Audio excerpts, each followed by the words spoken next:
ആദ്യത്തെ കുറച്ച് coins old coins ആണ് ഞാൻ അവിടെ പറയാൻ പോണത്. ആദ്യത്തെ തന്നെ 1ന്റെ കുറച്ച് കോയിൻസ് ഉണ്ട്, ഒപ്പം 5ന്റെ 2ന്റെ ഒപ്പം തന്നെ 10ന്റെ. ഈ 10 നിർത്തലാക്കപ്പെട്ട ഒരു കോയിൻസ് ആണ്.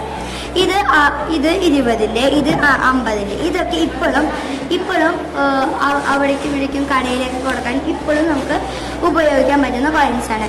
ഈ 10 രൂപ 200 രൂപ ഇപ്പോഴും ഉപയോഗിക്കാൻ പറ്റും. ഈ 500 രൂപ പഴയ കാലത്തെ ഒരു 500 രൂപ നോട്ടാണ്. ഇത് രണ്ടും ഇപ്പോഴും നിർത്തലാക്കപ്പെട്ടിരിക്കുന്നു. ഇതും അതേമാതിരി ഓൾഡ് കോയിൻസ് തന്നെയാണ്. ഒപ്പം തന്നെ അതർ കൺട്രീസ് എന്ന് പറയുമ്പോൾ മലേഷ്യ എന്ന് പറഞ്ഞൊരു മലേഷ്യത്തെ ഒരു രൂപ നോട്ടാണ്. ഒപ്പം യുണൈറ്റഡ് സ്റ്റേറ്റ്സ് എന്ന് പറയുമ്പോൾ USA കുറച്ച് നോട്ട്സും ഇതിലുണ്ട്. 20ന്റെ 10ന്റെ അതൊക്കെ ഡോളേഴ്സ് എന്നാണ് അവിടെ പറയാം. ഇവിടെ യൂറോ എന്ന് പറഞ്ഞ ഒരു കൺട്രിത്തെ, ഇത് തായ്ലാൻഡ്, ഇത് ഒമാൻ, അങ്ങനെ പല പല രാജ്യത്തെയും അതിനും ഓരോന്നിനും ഓരോ വിലയായിരിക്കും. This is Hong Kong. അതേപോലെ ഇപ്പോഴത്തെ central bank of ഒമാനിന്റെ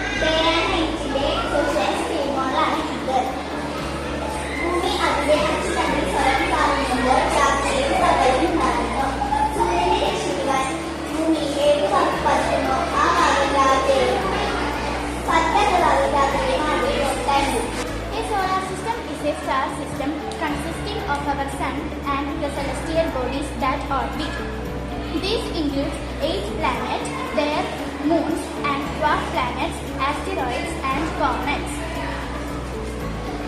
The planets that orbit in order from the sun is Mercury, Venus, Earth, Mars, Jupiter, Saturn, Uranus, Neptune. ഇത് ന്യൂട്ടന്റെ ക്രാഡിലാണ്. ന്യൂട്ടന്റെ തൊട്ടിൽ എന്നാണ് അതിനർത്ഥം. ഇത് law of conservation of momentum, ഇതിനെ അടിസ്ഥാനമാക്കിയിട്ടാണ് ഈ ഒരു ക്രാഡിൽ വർക്കാവുന്നത്.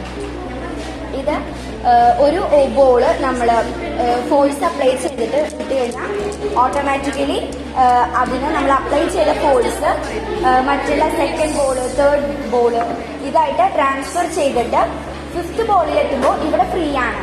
സോ അത് പോകുന്നു. ഇവിടെ നമ്മൾ എത്ര ഫോഴ്സ് അപ്ലൈ ചെയ്തിട്ടാണോ അടിച്ചത് അതുകൊണ്ട് തന്നെ ഇത് പുറകോട്ട് പോയിട്ട് ന്യൂട്ടൺസ് ക്രാഡിൽ. പർവ്വതച്ചരിവുകളിൽ നിന്ന് വരുന്ന വെള്ളം പെട്ടെന്ന് സമതലത്തിലെത്തുമ്പോൾ പെട്ടെന്ന് ഒഴുക്ക് കുറയുകയും അവ വഹിച്ചുകൊണ്ട് വന്ന എക്കൽ മണ്ണ് ഇവിടെ നിക്ഷേപിക്കപ്പെടുകയും ചെയ്യുന്നു. അപ്പൊ അതൊരു വിശറിയുടെ രൂപത്തിലാണ് നിക്ഷേപിക്കപ്പെടുക. അപ്പൊ ഇത് എക്കൽ വിശറുകളെന്ന് അറിയപ്പെടുന്നു.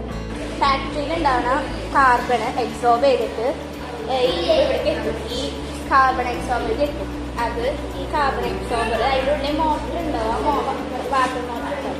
ആ വാട്ടർ മോട്ടർ കാർബണിൽ ഉണ്ടാവുന്ന കുറച്ച് വാട്ടർ പാർട്ടിക്കിൾസ് അത് എക്സോർബ് ചെയ്തെടുക്കും. മറ്റുള്ള പാർട്ടിക്കിൾസ് ഡ്രൈ ആയിരിക്കുന്ന പാർട്ടിക്കിൾസ് ഈ പഞ്ഞീമ കത്തിപ്പിടിച്ചിട്ട് അത് ഇവിടെ പോയിട്ട് ഫ്രഷ് എയർ ആയിട്ട് പുറത്തേക്ക് വരും.